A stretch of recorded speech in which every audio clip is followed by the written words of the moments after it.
Olá, alunos do terceiro ano D do Colégio Estadual Professor Vilmar Gonçalves da Silva. Tudo bem com vocês? Tranquilos?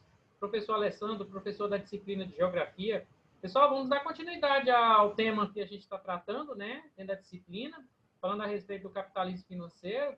Hoje a gente vai comentar a respeito de algumas características do capitalismo financeiro, dentre elas a concorrência, os monopólios, né? E às vezes dá entrada aí para um processo chamado de oligopólio, tá? Bom, pessoal, o sistema capitalista, ele atravessa atualmente o seu período de maior ápice, né? Haja vista aí o estabelecimento em todo o mundo, consolidado pelo avanço do processo chamado de globalização. A sua fase atual, chamada de capitalismo financeiro, é operada pelo meio informacional e adquire, entre várias outras características, o âmbito da especulação financeira e, de certa forma, do monopolismo. Ok? Então, esse capitalismo financeiro ele teve atrelado aí a ciência, a tecnologia, né, a própria informação, que o transformou em um processo global de economia. Por isso que a gente usa o termo globalização. Embora o capitalismo ele considere entre as suas premissas mais básicas a necessidade da livre concorrência, o que se observa é a busca por parte da maioria das empresas aí de evitá-la ou atenuar os seus efeitos, uma vez que elas buscam um domínio desse mercado, né, para maior faturar e elevar seus lucros. Para isso, várias estratégias são desenvolvidas com destaque para a formação de trusts, cartéis e holdings, né? Bom, a gente vai descobrir aí, na realidade, o que caracteriza cada um dessas formas, né, que o capitalismo financeiro atua. Bom, os trusts, por exemplo, correspondem à fusão ou união entre duas empresas, né, de um mesmo ramo, ou até mesmo de ramos diferentes da economia, constituindo aí uma única companhia, um único grupo, né, associado à maior parte do capital dessa companhia.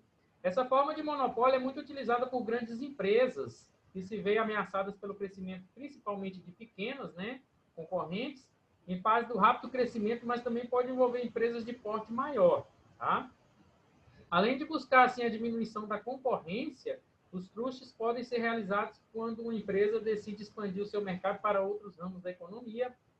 Vou dar um exemplo aqui para vocês. A companhia do ramo de bebidas adquire ou se funde com outra empresa do ramo alimentício para aumentar a sua área de atuação. Tá? A gente tem um exemplo aí principalmente da BRF, né, que foi a consolidação aí de duas empresas que antes eram concorrentes, né, do ramo alimentício, a Sadia e a Perdigão, que se uniram e formaram a BRF. Bom, apesar de não ser considerado uma atividade ilegal, existem várias leis e estatutos elaborados para conter a expansão desses trusts, né, e diminuir a livre concorrência, né, e automaticamente evitar esse descontrole de mercado global. Bom, em 1890, nos Estados Unidos, foi sancionada a Lei Sherman Antitrust, uma lei para limitar justamente a criação desses trusts, né, dessas fusões, e garantir a livre concorrência. E ainda hoje pode haver restrições, nem sempre concretizadas, para a fusão entre duas grandes empresas que controlem parte do mercado consumidor. Ok? Então, o truste é realizado, porém, tem que haver um controle, né, para que o próprio sistema não evite ou não bloqueie a questão da livre concorrência. Com relação aos cartéis, são uniões secretas ou não oficialmente divulgadas entre as empresas concorrentes para ajustar o preço de suas mercadorias de modo a manter o interesse e evitar a perda de lucros em razão da disputa de mercado.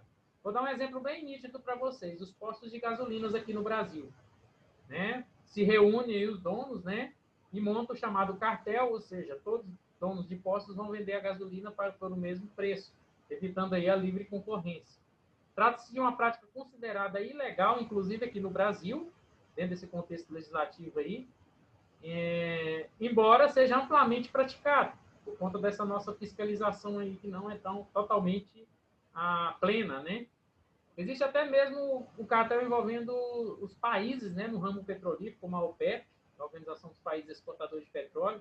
Eventualmente, os seus membros eles se reúnem e estabelecem os ajustes de preço desse recurso com base nas oscilações do sistema financeiro.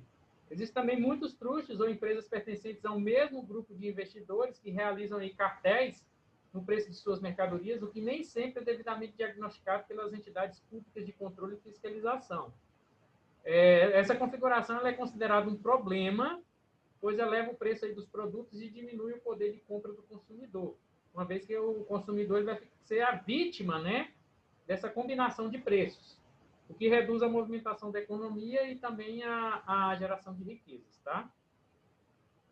Com relação aos holdings, né, nesse contexto, o conjunto de diferentes companhias dominadas, né, por uma organização central, responsável para administrar a maior parte de todas as suas respectivas ações ou lucros, né?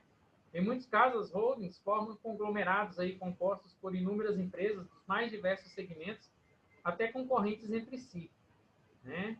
Então, é uma empresa que vai controlar, né, o fluxo de capital e ações das outras empresas, né? Na fase atual do capitalismo e da globalização, um dos aspectos mais marcantes é a expansão dos holdings no mundo. Recentemente, uma pesquisa efetuada nos Estados Unidos e divulgada pela MIT, né, pelo site da MIT, evidenciou o controle exercido por 10 grandes conglomerados internacionais que controlam quase tudo que consumimos.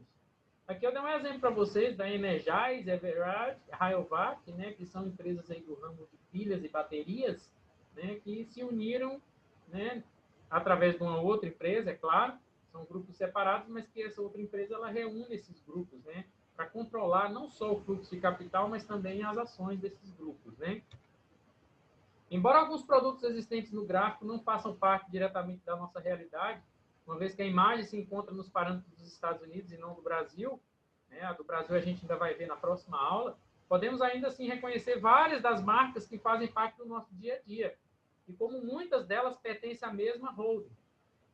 Além dessas, existem outras holdings, né, de menor porte que atuam no Brasil ou em mercados mais regionais, o que exerce um poder de mercado relativamente forte, tais como a Ambev, né, no caso das bebidas Skol, Brahma e Antártica, a Positivo, né, com seus computadores e componentes eletrônicos, e a própria Itaú, né, que se uniu aí ao Unibanco, ok? A gente tem a Unilever, a P&G, que está o modelo aí para vocês aí de empresas de holding, né, que controlam outras ou as ações de outras empresas, tá ok? Bom, pessoal, espero que tenha passado aí algumas informações básicas aí para vocês a respeito de monopólio nesse capitalismo financeiro. Obrigado a todos pela atenção, pela participação. Estamos todos aí contra o Covid-19, tá ok? Essa pandemia. Espero que o mais rápido possível possamos nos encontrar de forma presencial.